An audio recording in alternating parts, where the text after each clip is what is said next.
GeM தொலைக்காட்சி நேயர்களுக்கு வணக்கம். கர்த்தருடைய நாமத்திற்கு மகிமை உண்டாவதாக. உன்னதமான தேவன்.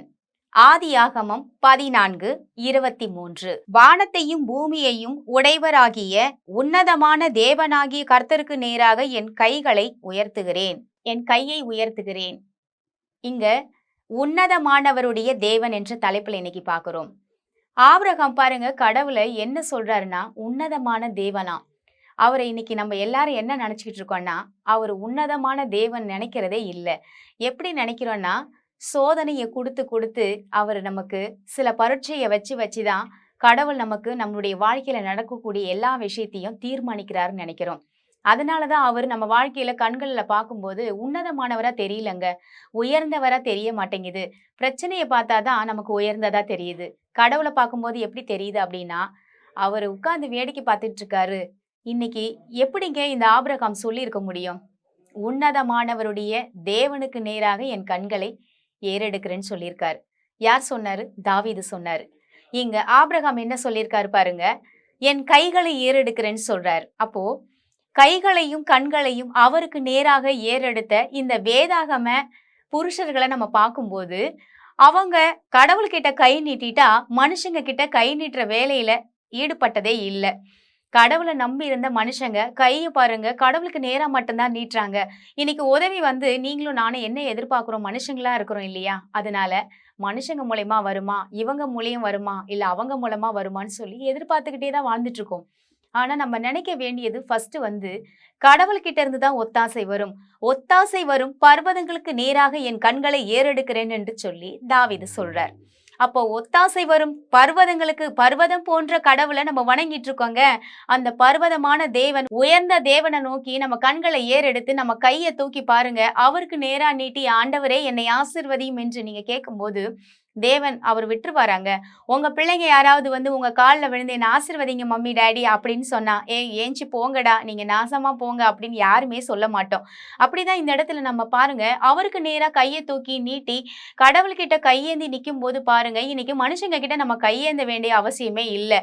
ஏன்னா கடவுள் கையேந்தி அவர் நிக்க சொல்லல, அவருக்கு நேராக கையை உயர்த்தி கேட்கிறாரு. ஒரு டேடி கிட்ட போயிட்டு, அப்பா பாக்கெட்டுக்கு நேரா கையை உயர்த்தி எனக்கு பாக்கெட் மணி வேணும் அப்படின்னு நம்ம கேட்கறது மாதிரிதான் இங்க நான் பாக்குறேன். அப்போ கையை பாருங்க நீட்டும் பொழுது ஒரு அப்பா என்ன செய்வாரு? காலேஜ் போற பையனுக்கு என்ன செய்வாருன்னா, பாக்கெட்ல இருந்து எவ்வளவு வருதோ முதல்ல அப்பா கிட்ட பாசமா கேட்கிற பையன் பாருங்க, அனுபவிச்சிருப்பீங்க. எடுத்து உடனே என்ன செய்வாங்க, நிறைய அப்பா பாருங்க தன்னுடைய பிள்ளை மேல அதிகமா பாசம் வச்சிருக்கவங்க கணக்கு கூட பார்க்க மாட்டாங்க. மம்மிக்கு தெரியாம டேடி என்ன செய்வார்னா, பாக்கெட்ல இருக்கிறத கையில எடுத்து தெரியாம டக்குன்னு ஓடி போயிடுறா அப்படின்னு சொல்லி கையில அது 100 ரூபாய் வருதா, 2000 ரூபாய் வருதா, 500 ரூபாய் வருதுன்னு கூட பார்க்காம சில வேலைகள்ல கொடுப்பாரு. ஏன் கொடுக்குறாரு அப்படின்னா, பிள்ளைக்கு மேல அவ்வளோ பாசம் வச்சிருக்காருங்க. அதுக்கும் மேல கடவுள் நம்ம மேல பாசம் வச்சிருக்காரு. அப்போ நம்ம கைகளை எங்க நீட்டணும், நம்ம கண்களை எதை நோக்கி பார்க்கணும்? உதவி தேவைப்படும் போதுன்னா கர்த்தரை நோக்கி பார்க்கணும். ஆபிரகாம் நமக்கு உதாரணமா இருக்கிறாரு. தாவீதும் உதாரணமா இருக்கிறார். அவங்க வாழ்க்கையில கையை நீட்டி கேட்கும் போது கடவுள் கொடுக்காம இறந்தாரு.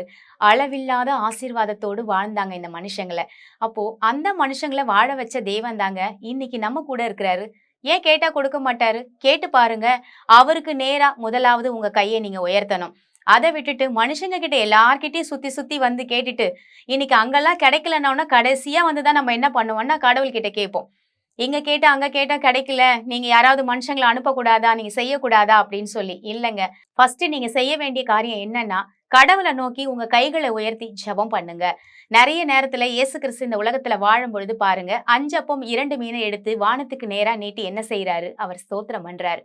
அப்புறம் தான் பிட்டு பாருங்க 5000 பேர்களுக்கு போஷித்தார் நம்ம பாக்குறோம். அப்போ வானத்துக்கு நேரா நீட்டி கையை உயர்த்தி தேவனை நோக்கி நம்ம ஜெபிக்கும் பொழுது நம்ம வாழ்க்கையில குறைவு என்பதே இருக்காது. மிச்சம் எடுக்கிற ஆசீர்வாதம் தான் வரும். அப்போ நம்ம இன்னையில இருந்து என்ன செய்ய போறோம் அப்படின்னா, முதல்ல உன்னதமான தேவன் சொல்லி ஃபர்ஸ்ட் கடவுளை நம்ம நம்பணும். அந்த உன்னதமான தேவன், உயர்ந்த தேவன் நிச்சயமாக கொடுப்பார். அது இரண்டாவது நீங்க நம்ப வேண்டிய விஷயம். மூன்றாவது, இங்க நம்ம வேதத்தின் அடிப்படையில நம்ம மனுஷங்களை பார்க்கும்போது கையை உயர்த்தினவங்க பெற்றுக்கொண்டாங்க. இன்னைக்கு அந்த அடிப்படையில ஜெபிக்க போகிறோம். வாங்க. எங்கள் அன்பும் இரக்கமும் நிறைந்த நல்ல தகப்பனே, நாங்கள் உம்மண்டையில் வருகிற சுவாமி. நாங்க உன்னதமான தேவன் ஃபர்ஸ்ட் ஆண்டவரே உங்களை நம்பணும்ப்பா. எங்களுக்கு சோதனையை தான் கடவுள் கொடுக்குறாருன்னு சொல்லி நிறைய பேர் பேசுறாங்க. சோதனையை கொடுக்கிறவர் அல்ல, சோதனைக்கு நான் தப்பி போக்க வழியை பண்ணுவேன்னு சொல்லி நீங்க வேத வசனத்துல எழுதியிருக்கீங்க. அப்போ ஆண்டவரே, எங்கள சோதிக்கிறது ஒருவேளை கடவுள் நாங்க நம்புறோமே தவிர, அந்த சோதனையிலிருந்து தப்பித்துக்கொள்ள அவர் போக்கையும் உண்டாக்குறவர் என்று நாங்க நம்ப உதவி செய்யுங்க.